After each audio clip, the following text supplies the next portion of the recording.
Car Corner here with Geoff Stunkard, my Mopar brother.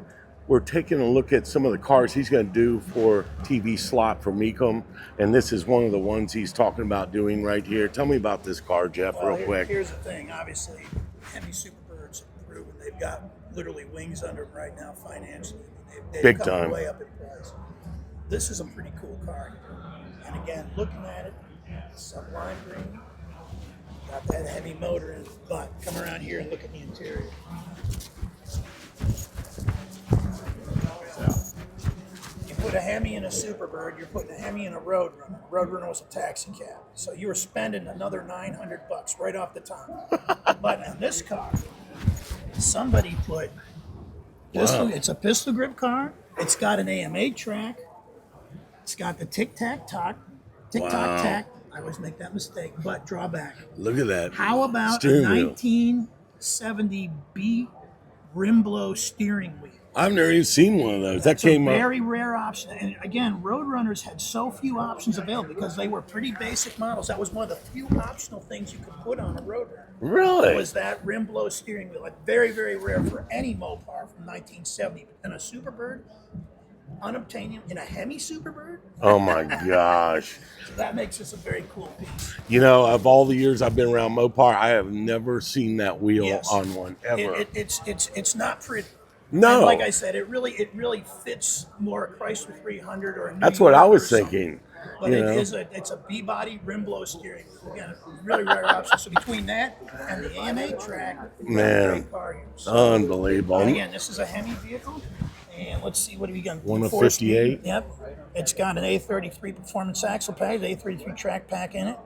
So 354 Dana and power steering, power brakes with all those. So Amazing. again, very, very cool piece. You know, looking under the hood, some of the originality. Look at that radiator.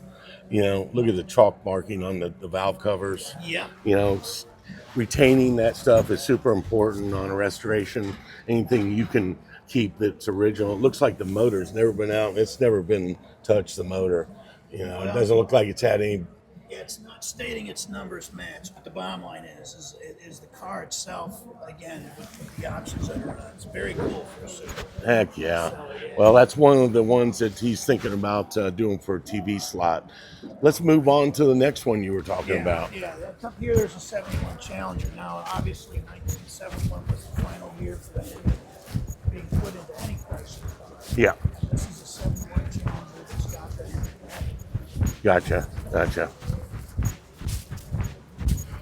That's like that one that we saw, that barn find they had at McCacken, Yeah. the 71 Hemi Challenger. There didn't seem to be as many Hemi Challengers as there was Cudas. Well, Did you- the Hemi Challenger kind of hides in the shadow of the Hemi Cuda. I don't think the production numbers were that much different. Really? But the 70 Hemi Cuda or 71 Hemi Cuda is so outrageous in styling, it kind of takes the oxygen out. Yeah, it does. So, but with the insurance rates being what they were, I mean, a lot of these Hemi cars, again, people just want to buy them. Yeah, This is a fairly not basic car, but it doesn't. I mean, it's not a shaker car. But That- it does have the console. It does have the rally dash. Yep. And it's very, very nicely optioned inside. So again, slapstick and Yeah, that kind of hurts it, final year for the Hemi. not having an N96. I like the looks of this Yeah. hood, but the And you know shaker what's is a funny? biggie. I was under the impression the N96 was standard equipment on the Hemi installation. We're in 70 when you bought a Hemi car. And an E-body or Cuda, you know, the N96 came standard, and the shake and the sport hood was part of the 1970 Challenger Hemi as well. So the shaker was available. I don't think they optioned a huge number of cars with it.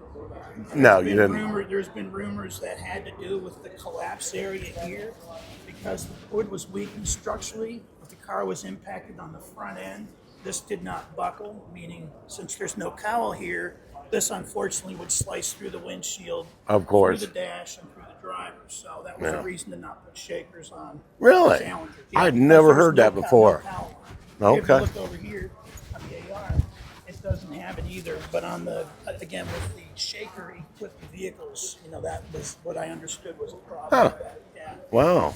You never would have thought, and they probably, you know, through doing crash testing, came about. Well, the other thing that has been hypothesized is that Plymouth wanted the Shaker exclusively in 1970, and they got an agreement from Chrysler that the Challenger would get the Sport Hood, and if you wanted a Shaker, you got it with the CUDA. Wow. I don't know if that's true or not. I don't know if that's true. We do know certainly. I mean, I've even seen A66, which was the 340 powered 1970 Challenger, was code A66. It was not an RT, and I've even seen them with shakers yes. on them. So anyway, but that's a bit of the shaker mystique. So well, that's kind of neat. This AR here is oh my gosh, black on black AR. Those ghost stripes on there, they just look so cool. The flat black. This is a 4-speed rally dash. Yep. And that's a leather interior. Well, it sure is. Who opted for that nice. on ARR CUDA? Stepped up on that Big time. And, these were expensive cars. I mean, this was comparable to buying a 6-pack 440 car, buying this vehicle because of the packaging. So they were not cheap. Looking under the hood on this, this one's got a broadcast sheet with it. And, I mean, really, there's not a whole lot listed on the option package. But like I said, rally dash, AM radio. There weren't that many options that were available on the ARR. A lot of stuff was standard. Like the color-coded mirrors was standard. Gotcha. So you could option with the rear window louvers. This car doesn't have. That was one of the big things people did. Well, the spoiler package was common to it. Let's talk real quick about Dan Gurney and All-American Racers. Yeah. Tell me what you know about that period. I love the Trans Am racing. You have to know racing history, and you have to know what happened at Ford Corporate. Really? In September of 1969, Bunky Knudsen got fired, and Lee Iacocca came in. And Lee Iacocca immediately said they were going to stop their involvement in racing as quickly as possible. So Gurney knew that he was going to lose his deal for 1970, and so he went to Plymouth. And that was how the AAR became associated with Plymouth. Now, really, there was no real success for Gurney in this deal. I don't know if Plymouth actually funded a huge amount of racing. They did the package so they could run SCCA, and Swede Savage was driving, for the Gurney group. But there was only, as far as I know, 1 or 2 cars. And Gurney did run Riverside. Did he? In a Superbird. Yeah, he ran Riverside and Superbird. Wow. But then after that, it's kind of non-committal. So I have no idea what happened with it financially. I just don't think the money materialized. I think Gurney had his hands in the Eagle stuff. He was busy with IndyCar. I mean, this would have been a way to be involved with Detroit, but it certainly wasn't going to be his bread and butter. And I think when he saw that, again, the level of support he might have gotten from Ford in previous involvements with corporate wasn't going to come from Plymouth. He just said, this is not, for the amount of trouble and time I'm going to spend with this, let's just go IndyCar. That's what my thought is on that. But, again, nobody would really remember AAR in the Mopar world if it was not for this model. This was the only thing that Gurney really had association with in terms of Chrysler. And, again, it left a standing mark because of this package having to be the homologation required on this package to run SCCA with it. So. Well, Dan Gurney is a living road racing legend. Yeah. I got to meet him at Daytona years ago at HSR, Historical Sports Car Racing, and got to sit down and talk with him. I wish I would have videoed it. Rock Yates' book on the Cannonball Run? I have not. But you have to read it. The chapter on him and Gurney going across the country in a Ferrari on the Cannonball Run in 1971. Black ice in Arizona. Wow. It'll leave you on the seat of your back. Great book. So if you get a chance to read it. They didn't do a movie on that? It was Donna Mae Mims and somebody else with the No Bra Racing Association. Oh, okay. And they were running their car around. So it was a lot of fun back in the day. Hold on, back up. You heard it. You heard it here. You have to get the book to read the rest of the story and see the picture. Well, women didn't wear those always in the 70s. They were kind of natural. Well, I think that was part of the mystique. and Donna Mae, of course, was part of Don Yanko's deal in. I did not know that. Yeah, she was the office manager at Yanko's place in Canonsburg. Wow. She was with some other. I'm trying to think. There was. I want to say Janet Guthrie. I don't think that's correct. But she was with a couple other women racers, and that's how they went across the country and whatever they were driving. They got something from Yanko. That's neat. Janet Guthrie, one of her cars is over there. The Indy car is over there. Yeah. I did some videos on that. But back to Trans Am racing, it's a neat series. I didn't get a chance to enjoy it. They didn't really have any races local in Florida that I knew of. Right. I think they did Sebring, if I'm not Yeah, they mistaken. did, yeah. But never had a chance to enjoy the Trans Am racing. Why did it go away? Well, I think that because the manufacturers left. I mean, the truth is that by the end of 1970, Chrysler and Ford were both out. Yeah, AMC was in it. Donahue and Penske were in it running the AMC stuff. gotcha. But again, the money changed, and it just Kind of faded. This season, just kind of went away, and it is what it is. I mean, the history of motor racing, if you look at it historically, you go about 24 to 36 months, then somebody comes up with a huge wallet and a great big engineering program, and they begin to dominate extensively. Gotcha. And a lot of times the racing series, then again the rules begin to have to choke it off, or one guy runs away with everything. So it was great while it lasted. Trans Am series put so many cool muscle cars, these pony cars on the street. And you think about the early days of that stuff, and and Yenko and the Stinger Corvair, that was an SCCA package, and obviously the Shelby GT350, and that was an SCCA package. And Chrysler, they had the darts that they ran. They never did homologation on it, but they had a couple of cars they ran in SCCA until 1970. And 70 was the big year. Yeah. People don't know this. There was a Copo Camaro in 1970. Really? For Trans Am homologation. Yeah, with a special small block car. The LT1, 360 horse, but it had a special rear wing on it and some other things. And very, very few people know about that. And then, so there was a Copo Camaro. I don't know if there was a special order Trans Am, but Pontiac was involved, and I think they were homologating parts with the Pontiacs, and obviously with the stuff Chrysler did. And then you had the Fords with the Boss 302s.